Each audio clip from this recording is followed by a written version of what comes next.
আসসালামু আলাইকুম ওয়া রাহমাতুল্লাহ। আলহামদুলিল্লাহি রাব্বিল আলামিন ওয়াল আকিবাতু লিল মুত্তাকিন ওয়াসসালাতু ওয়াসসালামু আলা রাসূলিহিল কারীম। আম্মা বাদ, আউযু বিল্লাহি মিনাশ শাইতানির রাজীম। ইন্নামা ইয়াখশাল্লাহা মিন ইবাদিহিল উলামা। ওয়া ক্বালা an-নাবিয়্যু সাল্লাল্লাহু আলাইহি ওয়াসাল্লাম তলাবুল ইলমি ফারিদা আলা কুল্লি মুসলিম। উপস্থিত সম্মানিত বন্ধুবর, আপনাদের জামে মসজিদের ইমাম শেখ হানিফ সাহেব, সম্মুখীন বসে থাকা মুসাল্লিবৃন্দ, প্রশংসা মাত্র আল্লাহর যে রব্বুল আলামিন আমাদেরকে এই ইজতেমাতে বসার তৌফিক এনায়েত করলেন, সে রব্বুল আলামিনের প্রশংসা আলহামদুলিল্লাহ। সরকারে দো আলম সৈয়দুল মুরসালিন খাতামুন নবীন নবী মোহাম্মদ সাল্লাল্লাহু আলাইহি সাল্লামের প্রতি দরুদ ও সালাম নাজিল হোক, আমিন। আল্লাহুম্মা সাল্লি আল্লাহুম্মা বারিক। আমি আপনাদের সম্মুখে যে বিষয়টা রাখবো মনে করেছি সেটা হচ্ছে শিক্ষা সম্পর্কে। একটা গুরুত্বপূর্ণ বিষয়। সর্বপ্রথম একটা হাদিস পেশ করি বিষয়টিকে পেশ করার জন্যে। আল্লাহ নবী সাল্লাল্লাহু আলাইহি সাল্লাম তিনি একটা দাগ টানলেন, লম্বা একটা দাগ টানলেন, তারপরে এদিকে দুটো দাগ টানলেন, তারপরে এদিকে দুটো দাগ টানলেন। তো লম্বা দাগের নাম দিলেন, ভালো করে শুনেন, এটা জালসা নৈক্য, শিক্ষার মহল, আমরা কিছু কথা শিখবো এই জন্য বসেছি। তো ওই লম্বা দাগের নাম দিলেন মুস্তাকিম, আর এই দিকের নাম দিলেন সাবিল। একে বাংলাতে করতে গেলে মুস্তাকিম মানে হচ্ছে রাস্তা, আর সাবিল মানে হচ্ছে রাস্তা। দুটা শব্দেরই মানে একই আসবে, রাস্তা। কিন্তু আল্লাহ নবী দুটো নাম কেন দিলেন? একটা বললেন মুস্তাকিম আর বাকিগুলোর নাম দিলেন সাবিল। তো এখানে একটা ব্যাকরণকে যদি ফিট করা যায় তাহলে বেশি বিষয়টা ক্লিয়ার হবে। মুস্তাকিম শব্দটার মানে রাস্তা, কিন্তু মুস্তাকিমের বহু বচন খুঁজে পাওয়া যাবে না। আমি বক্তব্য দিচ্ছি, বলছে আমরা বক্তব্য দিচ্ছি, তাহলে আরও কেউ বক্তা আছে। আমি ভাত খাচ্ছি, আমরা ভাত খাচ্ছি, আরও কেউ ভাত খাচ্ছে। এভাবে বহু বচন হয় কি হয় না বাংলাতে? তো এই মুস্তাকিম শব্দটার বহু বচন কোনো ডিকশনারি খুঁজে পাওয়া যাবে না। মানে একটাই পথ, ইহদিনাস সিরাতাল মুস্তাকিম, এটাই একটাই পথ, দ্বিতীয় কোনো পথ নেই। আর ওই সাবিল শব্দটার বহু বচন আছে। সাবিল মানে রাস্তা, তো এই সাবিলের বহু বচন আছে। বহু বচন কি? সুবুল, অনেকগুলি রাস্তা, অনেকগুলি রাস্তা। সম্মানিত উপস্থিতি, তো এই হাদিসটাকে বক্তব্যের সঙ্গে ফিট করার উদ্দেশ্য হচ্ছে শিক্ষার নামে এখন অনেক রাস্তা খোলা রয়েছে। সেখানে আপনার ছেলেকে ডাকছে, এসো পড়তে, এসো পড়তে, এসো পড়তে এসো। তো শিক্ষা কোথায় আছে? শিক্ষা কিন্তু একটাই। শিক্ষা ওই মুস্তাকিমের মতনই একটাই শিক্ষা। সেই শিক্ষাকে যদি আপনি আঁকড়ে ধরে থাকেন তাহলে আপনাকে কেউ পথভ্রষ্ট করতে পারবে না, কেউ পথভ্রষ্ট করতে পারবে না।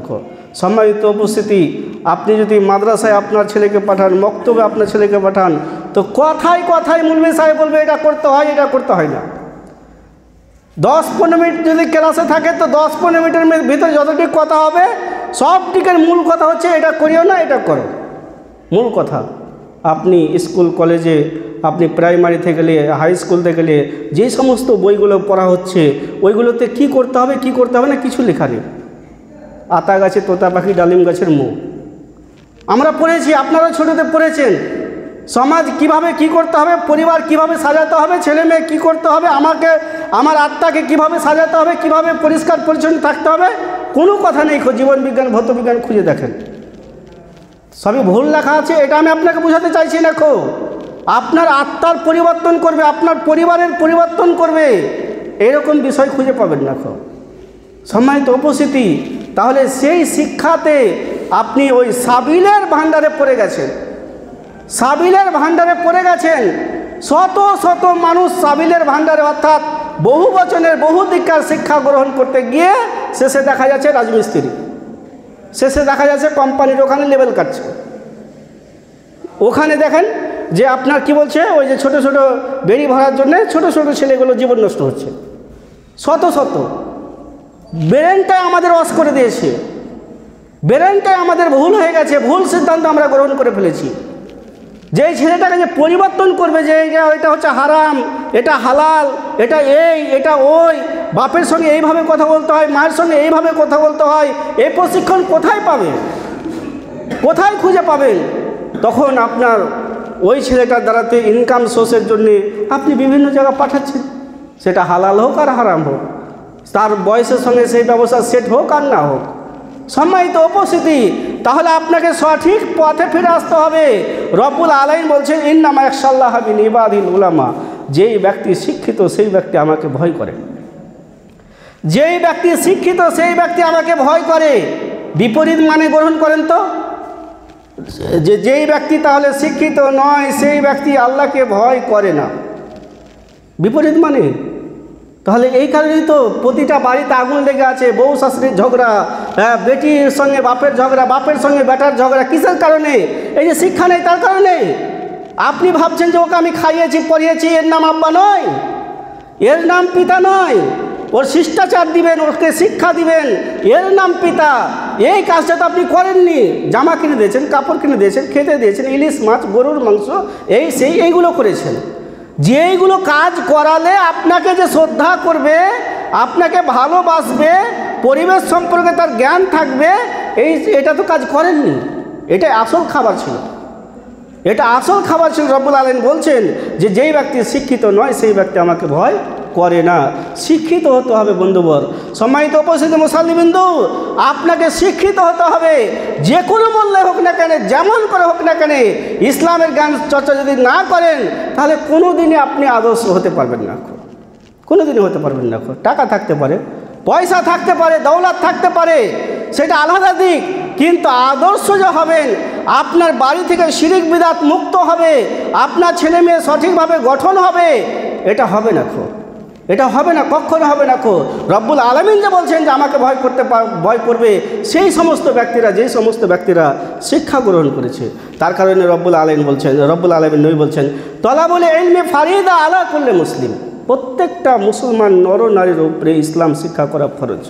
এটা বুঝতে ভুল করে দিয়েছি আমরা, এটা বুঝতে ভুল করে দিয়েছি আমরা। এটার ব্যাখ্যা এটা মনে করেছি যে আমাদের বাড়িতে যে সমস্ত ছেলে মেয়েগুলো আছে, ওই ছেলে মেয়েগুলোকে মসজিদে পাঠাবো, হানিফ মৌলভী সাহেব পড়াবে, এটা তাদের দায়িত্ব, মৌলভী সাহেবের দায়িত্ব। আর আমাদের ছেলে মেয়েদেরকে শিক্ষা দিব, কোরআন ধরবে, আম্মা পড়া ধরবে, কায়দা ধরবে, শিক্ষা হয়ে গেল।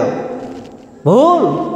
তলাবুল ইলমে ফারিজা, এই হাদিসটাতে বয়সের সঙ্গে কোনো সম্পর্ক নাই, কোনো সম্পর্ক নাই, বয়সের সঙ্গে কোনো সম্পর্ক নেই। প্রতিটা মসজিদে দেখেন বক্তব্য খুলে রেখেছে, আর ছোটো ছোটো ছোটো ছোটো ছেলেগুলো এসে হো হা করছে, কে বদনা চালাচ্ছে, কে কী চালাচ্ছে, আধা ঘন্টা হো হা করে নিল, চলে গেল। আপনি কি করলেন? এই যে পরিবেশটা তৈরি করা হয়েছে, কালকে তো জমা হবে, এটা কি দরকার ছিল? সবাই উঠে চলে গেল। ওরা হচ্ছে শিক্ষিত মানুষ, ওরা শিক্ষিত, আর আপনারা মূর্খ, তার কারণে এখানে বসেছেন যে দুটা কথা শিখব। সম্মানিত উপস্থিতি, তাহলে আপনাকে এই হাদিসটাতে যেটা বোঝাচ্ছে, শিক্ষাকে আপনাকে এমন করে আঁকড়ে ধরতে হবে, দরকার হলে দাঁত দিয়ে আঁকড়ে ধরতে হবে, তাহলে আপনি বড় বিদ্বান হয়ে যাবেন। মাদ্রাসায় ভর্তি হতে হবে, এটা জরুরি বিষয় নয়, আপনাকে মাদ্রাসায় ভর্তি হতে হবে। আপনি দেখেন উমর রাদিয়াল্লাহু তাআলা আনহু, আবু বকর রাদিয়াল্লাহু তাআলা আনহু, তিনারা বয়স হয়ে ইসলাম কবুল করেছেন গো, বয়স হয়ে। আপনি বলছেন আমাদের এখন হয় মৌলভী সাহেব, আমার বয়স 40 হয়ে গেছে, 50 হয়ে গেছে, 30 হয়ে গেছে, এখন আমরা ওই রকম মৌলভী সাহেবের মতন ইসলাম শিখতে পারি? একটু ভালো করে বুঝেন তো। আবু বকর সিদ্দিক, উমর রাদিয়াল্লাহু তাআলা আনহু, দুইজন সাহাবীর কথা বলছি, এরা 60-এর ঊর্ধ্বে, 60 বছর বয়সের ঊর্ধ্বে ইসলাম কবুল করেছেন। বয়স 50 অতিক্রম করে গেছে, 60 বছর বয়স অতিক্রম করে গেছে, তারপর ইসলাম কবুল করেছেন। ইসলাম কবুল করার পরে, অনেক জীবনযাপন করার পরে একদিন মুহাম্মদ সাল্লাল্লাহু আলাইহি ওয়াসাল্লাম বলছেন, দুই সাইডে মুহাদ্দিস থাকতে আমার চলতে খুব সুবিধা হচ্ছে পথ। কাকে মুহাদ্দিস বললেন গো? আবু বকরকে আর উমরকে মুহাদ্দিস বললেন। মুহাদ্দিস কাকে বলা হয়? আমাকে। গোটা আপনি মুর্শিদাবাদের ভিতরে, মুর্শিদাবাদটাকে আমি লক্ষ্য করছি যে আপনি একটাও মুহাদ্দিস নেই। যেইগুলো মুলবি দেখছেন সব একেবারে সাধারণ মুলবি, মুহাদ্দিস নেই। যার শত শত হাদিসের জ্ঞান থাকবে, যার হাজার হাজার হাদিসের জ্ঞান থাকবে, যেমন ইমাম বুখারী, ইমাম আহমদ বিন হাম্বল, এরাকে মুহাদ্দিস বলা হয়েছে। তাহলে এতগুলো মুলবি দেখছেন, গোটা ঔরঙ্গাবাদ, জঙ্গিপুর, ধুলিয়ান, যত মুলবি দেখছেন এরা কেউ মুহাদ্দিস নয়। কিন্তু 60 বছর বয়সে মুহাদ্দিস হয়ে গেলেন কে? আবু বকর, উমর। তাহলে আপনি কি বলছেন? তারা তো ছোট ছেলে নয়, তারা বয়সপ্রাপ্ত। তারা এটা ধারণা করে নিয়েছে যে আমাকে শিখতেই হবে, যে কোনো মূল্যে হোক না কেন, যেমন করে হোক না কেন, আমাকে কোরআন হাদিস শিখতে হবে। শিখতে শিখতে এমন জায়গাতে হাজির হয়ে গেল যে তারা মুহাদ্দিস। সম্মানিত উপস্থিতি, আপনি আরেকটু নরম করে বলি, তাহলে বুঝতে পারবেন যে আপনি মূর্খ মানুষ, লেখাপড়া কিছুই জানেন না খো, এমনকি আপনার নামটাও লিখতে জানেন না খো। এরকম আপনার পরিবেশ রয়েছে আপনার কাছে যে আপনি নামটাও লিখতে জানেন না খো। তো আপনার আধ কাঠা জায়গা আমি চেপে নিয়েছি।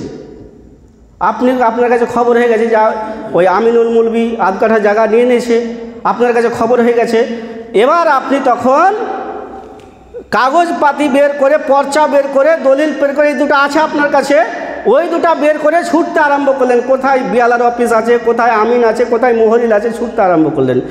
এই রকম ছুটতে ছুটতে 1 মাসের মধ্যে দেখা যাচ্ছে যে আপনি আমিনকে বুঝাচ্ছেন, মোহরিলকে বুঝাচ্ছেন, এই যে দেখেন, এই যে এটা দাগ নাম্বার, এটা এই দাগ নাম্বারে এতটা আছে জায়গা, খতিয়ান নাম্বার এটা, মানে মনে হচ্ছে আপনি এখন মোহরিল। কথা কি বুঝতে পেরেছেন? যে 1 মাসের মধ্যে এইটা আপনি বুঝতে পারছেন কিনা, আবু বকর উমরেরটা বুঝতে পারেন না, এটা আপনি বুঝতে পারছেন কিনা? আপনার পাড়াতে, মহল্লাতে এখন ভুরে ভুরে এই কাজ চলছে। জায়গা টানাটানি, কার কি টানাটানি, এই সমস্ত প্রচুর হারে হচ্ছে, আমাদের এলাকাতে আরও হচ্ছে। তো ওই মূর্খ মানুষটা বুঝাচ্ছে যে দাগ নাম্বার এটা, এই দাগে এত আছে, ওই দাগে এত আছে। আমারই একটা ভাই, সে শহীদ হয়ে কিছু করতে যায় না, আমার চাইতে সে আমাকে বেশি বুঝাবে জায়গা জমি সম্পর্কে। আমি লেখাপড়া জানি, তাও সে বেশি বুঝাবে, কারণ আপনার সেটা আঘাত লেগেছে যে আমার জায়গা টেনে নিবে আধ কাঠা, 1 ধুল 2 গন্ডা জায়গা টানবে, আমারই তো জায়গা, আমার বাপ দাদার সম্পত্তি, টেনে নিবে। একটা মহব্বত জেগেছে, মহব্বত জেগে আপনি অনেকটা সেই সম্পর্কে জ্ঞান চর্চা করলেন 1 মাসের ভিতরে। শিক্ষাটাকে যদি আপনি ওই রকম ভাবেন, শিক্ষাটাকে যদি ওই রকমভাবে ভাবেন যেটা আমার আত্মার খোরাক, আমাকে এটা শিখতেই হবে, তাহলে দেখবেন ইনশাআল্লাহ আপনিও অল্প দিনের ভিতরে অনেক জ্ঞান চর্চা করে নেবেন। ইমাম বুখারী রহমতুল্লাহ আলাইহি বলছেন, শিক্ষা যে আমলটা করবে, আমলের পূর্বে কিন্তু আগে শিক্ষা গ্রহণ করো। আমলের পূর্বে আগে শিক্ষা গ্রহণ করো।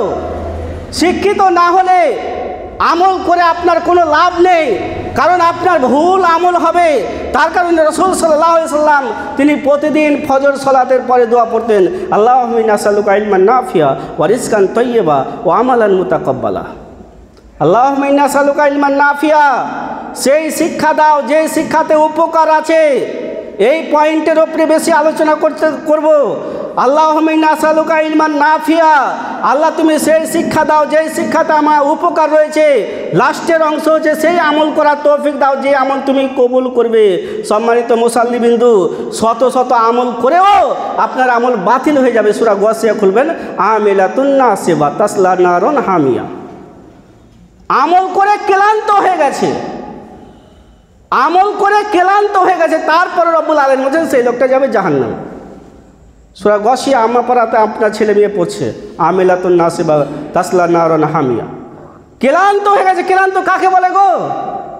ক্লান্ত বুঝেন তো? অনেক কাজ করেছেন জমি জায়গা থেকে, এসে বলছেন একটু বাতাস করে, একটু পানি দাও, এই খাও, এই দাও, ওই দাও, একে ক্লান্ত আমরা বুঝি না?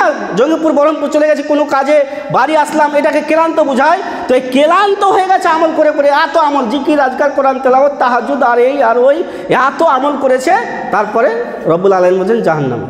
কেন? কোরআন সুন্নাহ মোতাবেক আমল হয়নি, কোরআন সুন্নাহ মোতাবেক আমল হয়নি। তার কারণে রাসূল সাল্লাল্লাহু আলাইহি ওয়াসাল্লাম বলছেন, আল্লাহুম্মা ইন্নী আসআলুকা ইলমান নাফিয়া, আল্লাহ সেই শিক্ষা দাও যেই শিক্ষাতে উপকার হবে। আরেকটি দোয়া আছে, আল্লাহুম্মা ইন্নী আউযু বিকা মিনাল কুফরি ওয়াল ফাকরি ওয়া আযাবিল কবর। রব্বুল আলামিন নবী বলছেন, আল্লাহুম্মা ইন্নী আউযু বিকা মিনাল কুফরি, পাপ থেকে বাঁচাও, আর তারপরে বলছে ওয়াল ফাকরি, গরীব থেকে বাঁচাও, কবরের আযাব থেকে বাঁচাও। 3টা কথা বলছেন। আল্লাহ নবী সাল্লাল্লাহু আলাইহি সাল্লামকে সৌদি আরবের লোকেরা বলেছিল যে আপনাকে সব চাইতে বড় বাদশা করে দেব, আপনি নবী দাবিটা ছেড়ে দেন। কথা ভালো করে বুঝেন, এই দোয়াটার সঙ্গে সম্পর্ক করেন যে আল্লাহ নবীকে বলেছিল সমস্ত যত ধন সম্পত্তি আছে আপনার আন্ডারে থাকবে, আপনি নবী দাবি ছেড়ে দেন।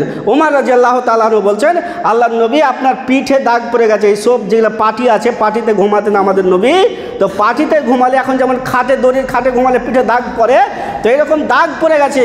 তো আল্লাহ নবীকে বলছেন আল্লাহ নবী একটা আমি কি করি আপনাকে তোষক তৈরি করে নিই, তোষকে ঘুমাবেন, খেজুরের তোষক। বলছে না উমর, এই যা পাহাড়টাকে উহুদ পাহাড়কে যদি বলি সোনা হয়ে যাও, তোষক গদি হয়ে যাও, এখনই হয়ে যাবে আল্লাহর অর্ডার, কিন্তু আমি এইগুলো চাই না, কিন্তু এই দোয়া কেন করলেন যে আমাকে কি করো, গরিব থেকে মুক্ত করো। গরিব থেকে মুক্ত হওয়ার জন্য তো আমরা নামাজ পড়তে পারছি না গো।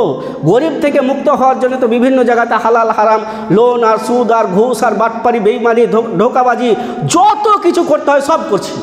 আল্লাহ নবী কথা কেন বললেন যে দরিদ্র থেকে বাঁচাও, দরিদ্র থেকে বাঁচতে চাইলেন। আর অপর দিকে হাদিসে হচ্ছে কি যে তিনাকে বড়লোকের খবর দেওয়া হচ্ছে, ধনীর খবর দেওয়া হচ্ছে, তবুও তিনি গ্রহণ করতে চাচ্ছেন না।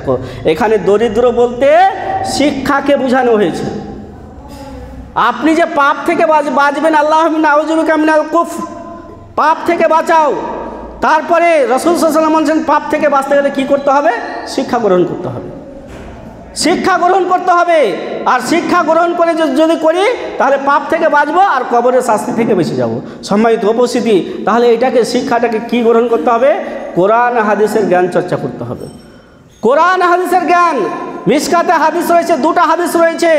একটা আছে কাল হাসরের ময়দানে রাসূল সাল্লাল্লাহু আলাইহি সাল্লাম বলছেন যে কাল হাসরের ময়দানে কিছু মানুষের মাথাতে তাজ পরা থাকবে, কিছু মহিলা কিছু পুরুষের মাথায় তাজ পরা থাকবে। তাজটা পরে দেখে মানুষরা বুঝবে যে এই লোকটা হচ্ছে আলেমের পিতা, এই লোকটা হচ্ছে আলেমের মাতা। হাদিস কিন্তু যেই মিশকাতে আছে, কিতাবুল ইলমের ভিতরে হাদিস আছে, হাদিস কিন্তু যাই শুধু বুঝাতে চাইছি।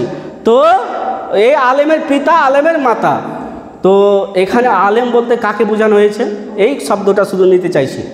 আলেম বলতে কাকে বলা হয়েছে, বড় ব্যবসায়িক, বড় মন্ত্রী, বড় প্রফেসর, কলেজের হাই স্কুলের মাস্টার, একে বোঝানো হয়নি।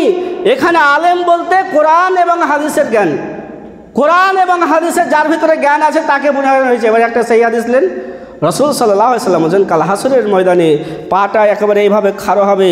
সূরা হাক্কাতে আছে আয়াত রয়েছে, রব্বুল আলামিন ওখানে বলছেন যে কতগুলো মানুষ সেই দিন বলবে, মানুষ দুনিয়াতে যেমন দেখতে পাচ্ছেন না ফাঁকিবাজি মানুষ, এরকম ওখানেও থাকবে। আল্লাহ জিজ্ঞাসা করবে বান্দা সালাত আদায় করেছো, নামাজ পড়েছো? যেই সব মুলবি সাহেবেরা আপনাকে বলছে যে কালেমা পড়ে এনেছো জান্নাত পেয়ে গেছো, ওই সব মুলবিকে এই কথাটাকে বলবেন, আজকের বক্তব্যর এই কথাটাকে বলবেন যে কাল হাসরের ময়দানে সেই সমস্ত মানুষরাকে জিজ্ঞাসা করবে তোমরা নামাজ পড়েছিলে? বলছে হ্যাঁ আল্লাহ, কত নামাজ পড়েছি। সূরা হাক্কা খুলবেন, প্রথম রুকুতে আছে আয়াত, যে রব্বুল আলামিনকে বলবে আল্লাহ কত নামাজ পড়েছি, তখন আল্লাহ তাবারক কথা বলছে ঠিকই তোমরা নামাজ পড়েছো। আল্লাহ তো জানছে, ইন্নাহু আলিমুম বিজাতি সুদূর, অন্তরের খবর আল্লাহ জানে। তারপরেও তাদেরকে জিজ্ঞাসা করছেন, কারণ বিনা দোষী প্রমাণ না করে জাহান্নামে আল্লাহ রাব্বুল আলামিন দিবেন না। সম্মানিত উপস্থিতি, তখন তাদেরকে আল্লাহ তাবারক ওয়া তাআলা এমন একটা কথা বলে দিবেন যে তারা দোষী প্রমাণ হয়ে যাবে, দোষী প্রমাণ হয়ে যাবে।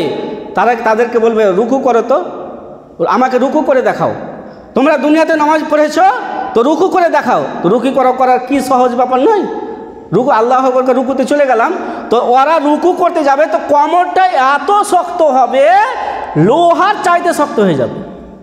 আল্লাহু আকবার, সালাত আদায় না করলেও জান্নাত পাওয়া যাবে, লোহার মতন শক্ত হয়ে যাবে। ইসাক শব্দ ব্যবহার হয়েছে, একেবারে শক্ত হয়ে যাবে, এত শক্ত যার টুকরা হতে পারবে না। ৭০ বছরের, ৬০ বছর, ৫০ বছরে যারা নামাজ পড়ে তারা রুকু সিজদা করতে পারে না, আহা আহা ওহো আহা করে না, মাজা শক্ত হয়ে গেছে। তো এর চাইতো কঠিন হয়ে যাবে কাল হাসরের ময়দানে, এটা শক্ত হয়ে থাকবে, সে রুকু সিজদা করতে পারবে না। সম্মানিত উপস্থিতি, ওখানে আলেমকে ডাকা হবে, আলেমকে বলবে তোমরা যে সমস্ত জ্ঞান চর্চা করেছিলে কতটা আমল করেছো, আমল কতটা করেছো, যা জানতে তার বাইরে তার সেই সমস্ত জানা জিনিসগুলো আমল কতটা করেছো। এখানে আলেম বলতে কাকে বোঝা হয়েছে এই কথাটা বলার জন্য আর হাদিসটি পেশ করেছি। আলেম বলতে এখানে কোরআন হাদিসের যে জ্ঞান রাখে তাকে আলেম বলা হয়। সম্মানিত উপস্থিতি, তাহলে আলেম শব্দের মানে হচ্ছে ইসলামিক শিক্ষা। দুনিয়াতে সে লাভবান থাকবে, আখিরাতে লাভবান থাকবে। সম্মানিত উপস্থিতি, এই শিক্ষার সঙ্গে যদি আপনার সম্পর্ক থাকে তাহলে আপনি সাকসেস, আর নচেত সাকসেস নয়। সম্মানিত উপস্থিতি, এবার মূল বিষয়টাকে, আপনার পুরো বিষয়টাকে আপনি 2-3 মিনিটের ভিতরে বুঝেন। শত শত স্কুল তৈরি হয়েছে, শত শত স্কুল, যেখানে সেখানে স্কুল, যেখানে যে প্রথমে যে হাদিস পেশ করেছি সাবিল আর মুস্তাকিম হাদিস পেশ করেছি, শত শত স্কুল, সবাই আপনাকে ডাকছে এসো এসো। আল্লাহ নবী বলছেন, এই মুস্তাকিম ইহদিনাস সিরাতাল মুস্তাকিম, এই মুস্তাকিম পথ ধরে তোমাকে চলতে হবে। এইখানে তোমার জীবন চালু হলো 10 বছর বয়সে, চলতে চলতে চলতে একেবারে শেষ পর্যন্ত যেতে হবে। যদি তুমি শেষ পর্যন্ত চলে যাও তাহলে তোমার জান্নাত থাকবে। আর যেতে যেতে যেতে যেতে যেতে কিন্তু রাস্তায় রাস্তায় শয়তান বসে থাকবে, এই সাবিলে শয়তান বসে থাকবে, এরা তোমাকে ডাকবে আর জাহান্নামে ভরে নেবে। আজকে তাই হয়েছে গো, যেখানে সেখানে স্কুল তৈরি করে রেখেছে। আর বলছে ইসলামিক স্কুল, আকসা স্কুল, এই স্কুল, ইসলামিক ন্যাশনাল স্কুল, এই স্কুল, ওই স্কুল, কত নাম দিয়েছে, ইসলামিক নাম দিয়েছে, যেন আপনাকে টুপি পরিয়ে দিয়ে যেন এখানে ছেলে মেয়েগুলোকে পাঠিয়ে দেয়, মাদ্রাসায় না পাঠায়। এখানে করে 2টা সূরা মুখস্থ করাবে, 2টা নামাজ পড়ে। কোনো স্কুলের বিরোধিতা করি দেখো, সত্য কথাটা শুধু বলছি আপনাদের সম্মুখে। এই সমস্ত বাটপার, এই সমস্ত বেঈমান, এই সমস্ত ধোঁকাবাজ, এদের পাল্লায় পড়ে আপনার ছেলে মেয়ে, হাজার হাজার ছেলে মেয়ে নষ্ট হচ্ছে। যে সেখানে ইসলামের শিক্ষা দেওয়া হচ্ছে, ইসলামের শিক্ষা দেওয়া হচ্ছে, সেখানে নাচও হচ্ছে, সেখানে গানও হচ্ছে। এখন চালু হয়ে গেছে, আপনার প্রোগ্রাম হবে প্রতিটা স্কুলে, নাচ গান সবই হবে। আর ওখানে এই যে ছোট ছেলেটা যেমন কোরআন তেলাওয়াত করলো, 2টা কোরআন তেলাওয়াত করে দিল, আপনি ভাবছেন আমার ছেলে তো আরবি শিখে নিয়েছে, আপনি ভাবছেন আমার ছেলে আরবি শিখে নিয়েছে। একটা 8 লাইনের বক্তব্য আরবিতে দাঁড়িয়ে দিল, বলছে আরবি শিখে নিয়েছে। ওখানে নাচও হচ্ছে, গানও হচ্ছে, সবই হচ্ছে। আর 2টা সূরা দোয়া, এই শিক্ষার নাম আপনাকে কে বলেছে এটা হচ্ছে শিক্ষা? সেই সমস্ত শিক্ষাদের বলছে। একটা নাজিমুদ্দিন ভাই আছে ধুলিয়ানে, ওর একটা বই আছে 40 হাদিস, ওই হাদিস বইটা করে রেখে দিয়েছে। এখন বলছে আমরা স্কুলে হাদিসও পড়াচ্ছি, আমরা স্কুলে হাদিসও পড়াচ্ছি। ওটার নাম হাদিস? বুখারী, মুসলিম, তিরমিজি, আবু দাউদ, নাসাই, ইবনে মাজাহ, ইবনে খুজাইমা, এত হাজার হাজার হাদিস আছে। এই সামান্য একটা চটি বই, এরকম খাতার মতন ছোট্ট একটা বই স্কুলে রেখে দিয়ে গার্জেন মূর্খ অশিক্ষিত এদেরকে বুঝিয়ে দিচ্ছে যেখানে আমরা হাদিসও পড়াচ্ছি। আস্তাগফিরুল্লাহ ওয়া আতুবু ইলাইহি। সম্মানিত উপস্থিতি, এই সমস্ত শিক্ষা থেকে বেরিয়ে এসে এখান করে কোনো রকমভাবে আপনি ইসলামিক শিক্ষা পাবেন না। এটাকে ভাববেন না যেখানে আপনি ইসলাম শিক্ষা পাচ্ছে। সম্মানিত উপস্থিতি, আপনাকে বোঝার চেষ্টা করেন, এইগুলো হচ্ছে শয়তানের রাস্তা, যেন আসল শিক্ষাতে না যায়, আসল শিক্ষাতে না যায়।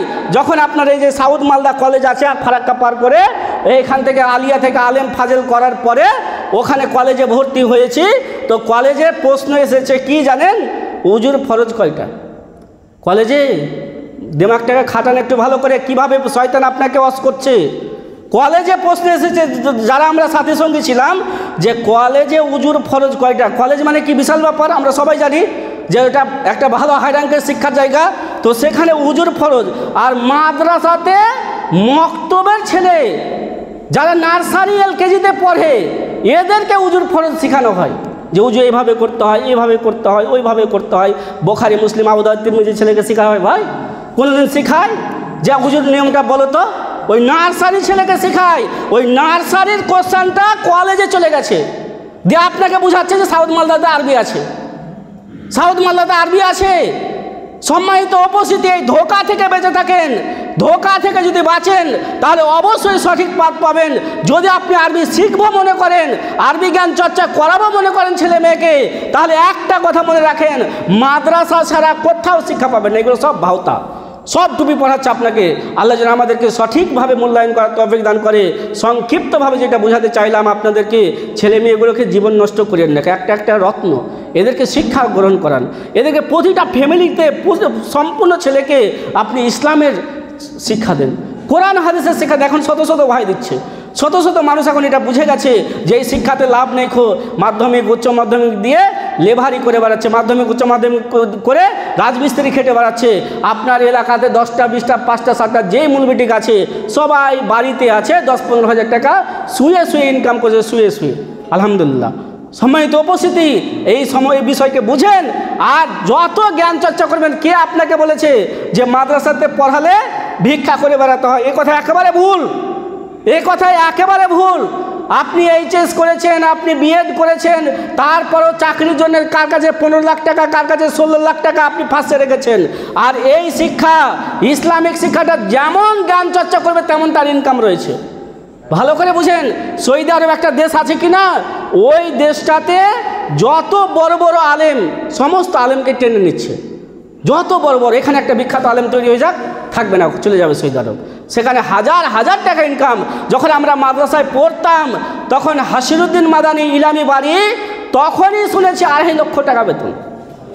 কিসের জন্য নিয়ে গেছে গো? চেহারা একেবারে কালো, 2 পায়ের অক্ষম, দেখতে মোটি ভালো নয়, সেই মানুষটাকে সৌদি আরবে নিয়ে চলে গেছে ভাষা ট্রান্সলেট করার জন্য, মানে আরবি ভাষাকে উর্দু ভাষাকে বাংলাতে বুঝাবে, উর্দুতে বুঝাবে। এই কারণে সেখানে আরবিতে বক্তব্য হয়, বক্তব্যটার বিভিন্ন ভাষাতে মানে ভাষান্তর হয়ে যায়, সেটা কি করে বিভিন্ন ভাষাতে শোনানো হয়। তো সেই কাজের জন্য 2.5 লক্ষ টাকা দিয়ে নিয়ে চলে গেছে। ওই চাকরিটা নেওয়ার জন্যে ঘুষ টুস কিছু লাগেনি, কিছু লাগেনি। আর আপনি 50,000 টাকা একটা চাকরি নেওয়ার জন্য, 30,000 টাকার একটা চাকরি নেওয়ার জন্য, একটা গেট মানি নেওয়ার জন্য, একটা ঝাড়ুদার নেওয়ার জন্য আপনাকে কত পেরেশান করতে হচ্ছে, কত টিউশন আর অমুকে ইংলিশ টিউশন আর বাংলা টিউশন করার পরে 10 লক্ষ টাকা 15 লক্ষ টাকা ঘুষ লাগছে। আস্তাগফিরুল্লাহ ওয়া আতুবু ইলাইহি। সম্মানিত উপস্থিতি, এই বিদ্যাটা এমন বিদ্যা, চলতে চলতে যত দূর পর্যন্ত জ্ঞান চর্চা করবে তার ইনকাম অত দূর পর্যন্ত চলবে। জাহাজে করে নিয়ে চলে যাচ্ছে। মিজানুর রহমান আজহারিকে আপনাকে তার ভক্ত হতে বলছি না, শুধু বুঝাবার বলছি তার বিদ্যা কতটা রয়েছে। জাহাজে করে উড়িয়ে নিয়ে চলে যাচ্ছে। শেখ মতিউর রহমান মাদানী, তিনি একেবারে এসি রুমে বসে বসে তিনি দাওয়াতের কাজ করছেন। আল্লাহু আকবার। আপনার এই সমস্ত কাজগুলোকে বুঝেন যে যতটা যে শিক্ষিত হবে সেই শিক্ষা গ্রহণ করবে। এই যে আপনার বিষয়টা হারাম, একটা বক্তা এসে 2 ঘন্টা বক্তব্য দিচ্ছে, 20,000 টাকা 25,000 টাকা নিচ্ছে। আপনি বলেন তো, হারাম সেটা আলাদা দিক, 2 ঘন্টার ভিতরে 20,000 টাকা ইনকাম হয়ে গেল। 2 ঘন্টা কে আপনাকে ফকিরি বিদ্যা বলেছে? এই কথাটাকে বুঝাবার জন্য বলছি। 2 ঘন্টার ভিতরে বক্তব্য দিয়ে 1.5 ঘন্টা বক্তব্য দিল, 20,000 টাকা 25,000 টাকা। সময় তো বসে, তাহলে এই ভুয়া কথার ভিতরে না পড়ে আপনার ছেলে মেয়েকে নষ্ট করবেন না। আল্লাহ যেন আমাদেরকে সম্মতি দান করে সঠিক শিক্ষাটাকে গ্রহণ করা, কোরআন হাদিসের শিক্ষাকে গ্রহণ করা। কোরআন হাদিস যেভাবে আমাদেরকে বলেছে যে এইভাবে শিক্ষা গ্রহণ করতে হবে, এইভাবে মাদ্রাসা করতে হয়, সেইভাবে আমরা যেন জীবনযাপন করতে পারি। এই শিক্ষা না হলে আপনার বাড়ি থেকে কোনো সময়তে আলো পাবেন না, কোনো সময়তে আপনি বাড়িতে কোনো দিন শান্তি পাবেন না। আল্লাহ যেন আমাদেরকে সম্মতি দান করে যে আমরা যেন প্রতিটা ছেলে মেয়েকে এবং নিজে সহ স্ত্রীকে সহ এই ইসলামের শিক্ষার সঙ্গে যে কোনো মূল্যে হোক না কেন, যেমন করে হোক না কেন, এই শিক্ষার সঙ্গে সম্পর্ক রাখি। আল্লাহ যেন আমাদেরকে বোঝার তৌফিক দান করে। আল্লাহুম্মা আমিন ওয়া মা আলাইনা ইল্লাল বালাগ। আসসালামু আলাইকুম ওয়া রাহমাতুল্লাহ।